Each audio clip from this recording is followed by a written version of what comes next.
तर दुसऱ्या टप्प्यात येऊ द्या. मी संपूर्ण वर्तकनगर प्रभाग समिती क्षेत्रामध्ये मॉर्निंग वॉक करत करत पाहणी करता करता असं आढळून आलं की जो अंतर्गत मेट्रो रस्त्याचं काम साधन सामुग्री येऊन रस्त्यावर उपवनच्या परिसरात पडलेली आहे. उपवन तलावासमोर महापौर बंगला उपवन तलावासमोर जे अंतर्गत मेट्रोची साधन सामुग्री पडलेली आहे. तर मला प्रथम विचारावंसं वाटतं की ह्या अंतर्गत मेट्रोच्या जो विषय आहे गेल्या वर्षभरापासून मंजुरी झाली, विधानसभेमध्ये 12,500 कोटीची मंजुरी झालेली आहे.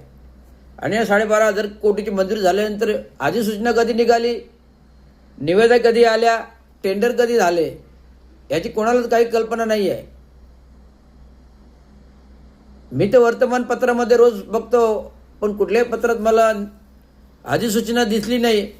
आणि अशी नोटीस पाहिजे की लोकांना हरकती मुद्दे उपस्थित करायचा चान्स दिलेला नाही आहे. त्यामुळे काल परवा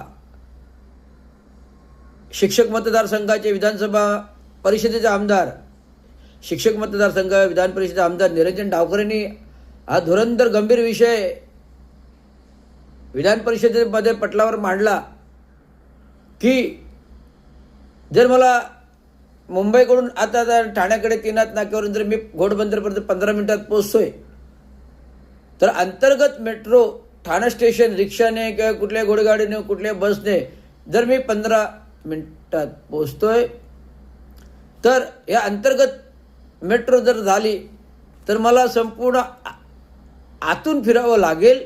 आणि आतून फिरलं तर 45 मिनिटं घोडबंदर पोचायला लागतील. 45 मिनिटं, कारण विविध स्टेशनं आहेत, विविध स्टेशनांचे स्पॉट आहेत, ते 45 मिनिटं लागतील. तेव्हा अंतर्गत मेट्रो हा विषय हा गंभीर मुद्दा आहे. कारण तो मुलुंड चेक नाका, रायलादेवी तलाव बस स्टॉप, तो वागळे स्टेट 16 नंबर 16Z मुख्य 16 नंबरचा रस्ता ते 16Z कडून तो येणार जय भवानी नगरकडे, जय भवानी नगरकडून येणार तो सावरकर नगरकडे, सावरकर नगरच्या रस्त्याकडून जाणार तो वर्तक नगरकडे, वर्तक नगरकडून जाणार तो उपवनकडे, उपवनकडून जाणार तो असा वसंती विहार व्हाया पोखरणकडे, पोखरणकडून जाणार तो असा मानपाडाकडे. तर अशा प्रकारचं बाह्य सर्वेक्षण अंतर्गत रस्त्याचं मार्गक्रम आहेत आणि सर्वेक्षण चालू आहे. मी विचारलं नाही, ते विधानसभेमध्ये हरकती आलेल्या आहेत, त्याच्यामुळे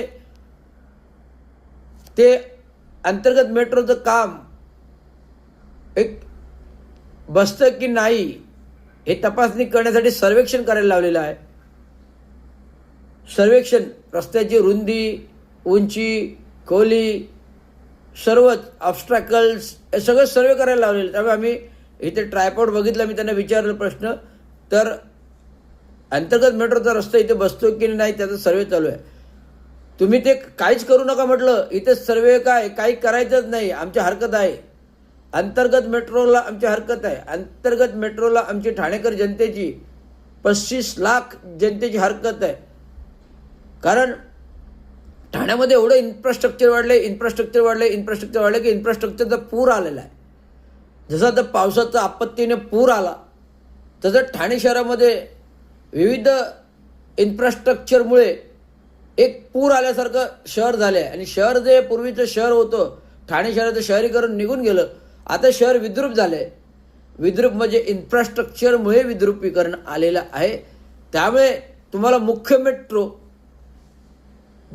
काम, अंतर्गत कॉन्क्रीट रस्ते काम, कोस्टल रोडचं काम, ट्विन टनेलचं काम,